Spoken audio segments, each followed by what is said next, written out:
இன்றைக்கி சப்ஜெக்ட் வந்து பார்த்திங்கன்னா ஆவரேஜ் டியூ டேட்டில் வந்து இன்ட்ரெஸ்ட் கால்குலேஷன் பண்ணுறது. ஸோ அந்த சம் வந்து a partner has withdrawn the following sum of money during the of year ending, அதாவது 30th ஜூன் 6 மந்த்துக்கான க்ளோசிங் வந்து அவங்க பண்ணுறாங்க. சரி, ஓகேங்களா. அதுக்கப்புறம் அது இன்ட்ரெஸ்ட் வந்து அதனுடைய என்னென்ன பில்ஸுன்றது நம்பர் ஆஃப் பில்ஸ் ஒரு 6 பில்ஸ் கொடுத்துருக்காங்க. Interest is to be charge at 10% per annum. வருஷத்துக்கு வந்து 10% இன்ட்ரெஸ்ட் சார்ஜ் பண்ணுறோம் அப்படின்னு போட்டிருக்காங்க. Find out the average due date and interest on drawings. ஓகேங்களா. இப்போ வந்து நம்ம நார்மலாக ஆவரேஜ் டியூ டேட்டில் எப்படின்னா, டியூ டேட் கொடுத்துருந்தாங்கன்னா அந்த டேட்டை எடுத்துப்போம், இல்லைனா டியூ டேட் கண்டுபிடிச்சி நம்ம எழுதுவோம்.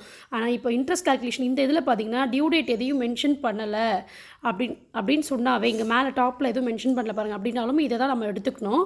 இதனுடைய பேஸ் டேட் கண்டுபிடிக்கணும். நம்ம முதல்ல கண்டுபிடிக்க வேண்டிய ஃபஸ்ட் பாயிண்ட் வந்து என்னென்னா பேஸ் டேட்ன்றது இருக்கிறதுலே எது லோயஸ்ட் டேட், அதாவது ஃபஸ்ட்டு ஸ்டார்டிங் டேட் எது இருக்கோ அதை தான் நம்ம பேஸ் டேட் எடுத்துக்கணும். ஸோ இதில் நமக்கு பேஸ் வந்து January 15. ஓகேங்களா. Calculation of average due date, base date வந்து 15/1/1995. இப்போது ஆஸ் யூஷுவல் இந்த காலம்ஸ் டியூ டேட்கான ஒரு column, amount, number of days from 15/1. இதை நம்ம எழுதிட்டோம்னா நமக்கு ஈஸியாக இருக்கும் நம்ம கேல்குலேஷன் பண்ணி போடுறதுக்கு. Plus product. ஸோ இப்போ இந்த 6 பில்ஸுடைய டீட்டெயில்ஸும் எழுதியாச்சு, 6 பில்ஸுடைய அமௌண்ட்டையும் போட்டு நம்ம டோட்டல் பண்ணி வச்சிடலாம். ஓகேங்களா. இப்போ வந்து டியூ டேட் கண்டுபிடிக்கணும். ஸோ 15/1 to 15/1 இப்படி மல்டிப்ளை அப்படி கிராஸ் பண்ணி பாருங்கள். 15/1 to 15/1 பார்த்திங்கன்னா 0 days. ஸோ 0வில் எது மல்டிப்ளை பண்ணாலும் 0. ஓகேங்களா. ஆக்சுவலி என்னென்னா அமௌண்ட் காலத்தையும் டேஸ் காலத்தையும், அதாவது நம்பர் 2 காலத்தையும் 3 காலத்தையும் மல்டிப்ளை பண்ணணும். மல்டிப்ளை பண்ணால் தான் ப்ராடக்ட் வரும். அதுக்கப்புறம் 10/12/1995 10/12ன்றப்ப ஸோ 15 ஜான்வரியில் வந்து ஒரு 15 days, 31st days இல்லையா, 15 + 1 16 days, இதில் ஒரு 10 days, ஸோ 26 days. அந்த மாதிரி கேல்குலேஷன் பண்ணணும். நான் எப்படி அது இது பண்ணுறேன் அப்படின்னா, நம்ம அந்த ஜான்வரி ஃபிப்ரவரிக்கான எனக்கு ஒரு ஷார்ட்கட் எனக்கு சின்ன வயசில் சொல்லிக் கொடுத்ததை தான் சொல்கிறேன். அதாவது வந்து இந்த முட்டியினுடைய அந்த கணு இருக்குது இல்லையா, அதெல்லாம் வந்து 31ஸ்டாகவும் அந்த பள்ளம் வந்து 30ஆகவும் இருக்கும். ஸோ February அந்த மாதிரி நீங்கள் கவுண்ட் பண்ணி பார்த்தீங்கன்னா எப்போ 30 வரும் எப்போ 31st வரும்னு ஈஸியாக தெரியும், டக்குன்னு நம்ம போடலாம். அதுக்கப்புறம் வந்து 12/3/1995. ஸோ நம்ம என்ன பண்ணுறோம், இங்கே ரஃபில் நான் போடுறேன் பாருங்கள். ஜான்னு போட்டு ஆல்ரெடி வந்து 15, இது வந்து 16 days இருக்குது ஜானில். ஃபெப்ரவரியில் 1995 இயர். ஓகேவா. ஃபெப்ரவரியில் 26 or 29 லீப் இயர் அப்படின்றது 4 years கோன்ஸ் வரும் இல்லையா. அதை நம்ம எப்படி கண்டுபிடிக்கணும்னா 4ஆல் டிவைட் பண்ணணும். 4ஆல் நீங்கள் டிவைட் பண்ணிங்கன்னா 16 3 39 9 36 பாயிண்டில், அதாவது 4 பாயிண்டில் வந்துச்சு. கீழே வந்து மீதி வந்து பாயிண்டில் வந்து, அதாவது மேலே இது வந்து பாயிண்டில் வந்துச்சுன்னா நம்ம என்னென்னு போடணும் அப்படின்னா 28 daysனு கேல்குலேட் பண்ணணும். ஸோ பாயிண்ட்ஸ்லாம் எதுவும் வராமல் கீழே மீதி வந்து 0 வந்துருச்சுன்னா 29 days. ஸோ இதுதான் அந்த லீப் இயர் கண்டுபிடிக்கிறதுக்கான 29 daysக்கான டீட்டெயில். சின்ன வயசில் நமக்கு சொல்லிக் கொடுத்தது தான் அது. ஸோ இப்போ இந்த 1995க்கு பார்த்தீங்கன்னா பாயிண்ட் வருது. ஸோ பாயிண்ட் வருதுன்னா அப்போ எத்தனை நாள், 28 days வருது. ஸோ ஃபெப்ரவரியில் 28 days. அதுக்கப்புறம் வந்து மார்ச்சில் எத்தனை நாள் இங்கே கொடுத்துருக்காங்க, 12. ஓகே, 12. ஸோ இது எல்லாத்தையுமே நீங்கள் ஆட் பண்ணிங்கன்னா உங்களுக்கு 56 days. ஸோ அந்த 56 days இங்கே போட்டாச்சு. அடுத்து பார்த்திங்கன்னா April 4. நம்ம என்ன பண்ணால் அப்படியே பக்கத்துலேயே போடுங்க. அதே மாதிரி பக்கத்துலேயே இப்போ 16 days இதில் இருக்கா, இதில் 28 days இருக்கா, மார்ச்சில் 31ஸ்டா, ஏப்ரலில் வந்து அவங்க என்ன சொல்கிறாங்க 5 days. ஸோ இது எல்லாமே கேல்குலேட் பண்ணால் 80 days வரும். ஓகேங்களா. அதுக்கப்புறம் வந்து 25/1995 அதை அப்படியே கண்டினியூ பண்ணணும். ஜனவரியில் 16 days, ஃபெப்ரவரியில் 28 days, அப்புறம் மார்ச்சில் 21, ஏப்ரலில் 30, அதுக்கப்புறம் வந்து ஏப்ரலில் 30, மேல வந்து 20. ஸோ இதை போட்டோன்னா நமக்கு 125 days வரும்.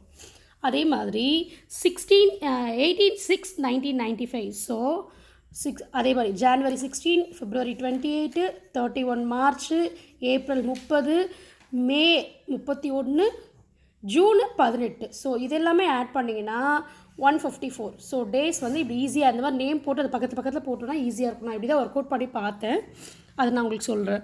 ஓகேங்களா. இப்போ என்ன பண்ணுறோன்னா செகண்ட் இன்ட்டு, அதை ப்ராடக்ட்டுடைய வேல்யூ நமக்கு வரணும்னா amount into number of days. So இதால் மல்டிப்ளை பண்ணால் இந்த வேல்யூ வரும். இதை நம்ம டோட்டல் பண்ணிக்கணும். ஸோ ஆவரேஜ் டியூ டேட் கண்டுபிடிக்கிறதுக்கான ஃபார்முலா வந்து average due date equal to base date plus or minus total products by total amount. So நம்ம இது ஆவரேஜ் டியூ இந்த ஃபார்முலாவை நம்ம எழுதி தான் நம்ம சம்ம போடணும். நமக்கு தெரியுன்றதுனால அப்படியே விடக்கூடாது, ஃபார்முலாவை கண்டிப்பாக எழுதணும், ஃபார்முலாவுக்கும் மார்க் இருக்குது. ஓகேங்களா? ஸோ அப்போது average due date equal to base date என்ன நமக்கு 15/1/1995. ஸோ 15/1/1995 டோட்டல் ப்ராடக்ட்ஸுடைய அமௌண்ட்டு வந்து 3,77,200. டோட்டல் அமௌண்ட் வந்து 4,300. ஸோ இதில் வந்து இதை டிவைட் பண்ணோன்னா நமக்கு வர ஆன்சர் வந்து 88 டேஸ் வரும். ஸோ இதில் என்னென்னா 15/1 88 டேஸ் நம்ம கால்குலேட் பண்ணணும். ஸோ ஓகே, நம்ம ஆல்ரெடி இங்கே போட்டிருக்கோம் பாருங்கள், இதுலேயே ஒர்க் அவுட்டில் தெரியும். இப்போ ஜான் இருக்குல்ல, ஜானில் ஒரு 16 டேஸ் இருக்கா, ஃபெப்ரவரியில் 28 டேஸ் இருக்கா, மொத்தம் அவங்க 88 டேஸ் கால்குலேட் பண்ண சொல்கிறாங்க. அதுக்கப்புறம் ஜான், பிப்ரவரி, மார்ச், இதுவே எவ்வளோ, அது 50, 60, 69, 75 ஆயிடுச்சு. ஸோ ஓகேங்களா? அந்த மாதிரி நீங்கள் ஈஸியாக கால்குலேட் பண்ணிங்கன்னா உங்களுக்கு வந்துடும். கண்டிப்பாக என்ன டேட் வருது அப்படின்னா ஆவரேஜ் டியூ டேட் வந்து 13/4/95. ஸோ நமக்கான ஆவரேஜ் டியூ டேட்டை கண்டுபிடிச்சிட்டோம். இப்போ என்னென்னா இந்த பில்ஸ்க்கான ஆவரேஜ்னால் ஒரு டியூ டேட் இது, ஆனால் அந்த டியூ டேட்டை அவங்க வந்து ஆஃப் இயர்க்குள்ளே கட்டணும்னு சொல்கிறாங்க. ஓகேங்களா? அப்போ ஆஃப் இயர்க்குள்ளே கட்டுறதா இருந்தால் அதுக்கு வந்து இன்ட்ரெஸ்ட் வந்து 10% பர் ஆனம், வருஷத்துக்கு வந்து 10% சொல்லியிருக்காங்க. ஆனால் நமக்கு இங்கே கொடுத்துருக்கிறது வந்து ஜூன் வரையும் தான் கொடுத்துருக்காங்க. ஸோ நம்ம interest to be charge on ₹4,300, total bill value amount வந்து 4,300.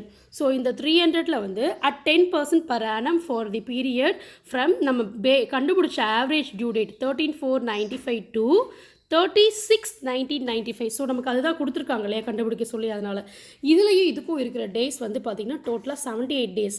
இப்போ நம்ம என்ன பண்ணுறோன்னா இன்ட்ரெஸ்ட் கால்குலேஷனுக்கு டோட்டல் அமௌண்ட்டு இன்ட்டு இன்ட்ரெஸ்ட் எத்தனை percent, 10%, into number of days வந்து 78 டேஸ்.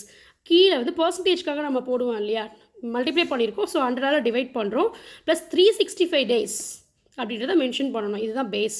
ஓகேங்களா? இதை நீங்கள் இது பண்ணி எடுத்துகிட்டு வரப்போ உங்களுக்கு இந்த அமௌண்ட் வரும். இதை நீங்கள் டிவைட் பண்ணிங்கன்னா ₹91,000 ₹91.89 வரும். இதுதான் ஆன்சர்.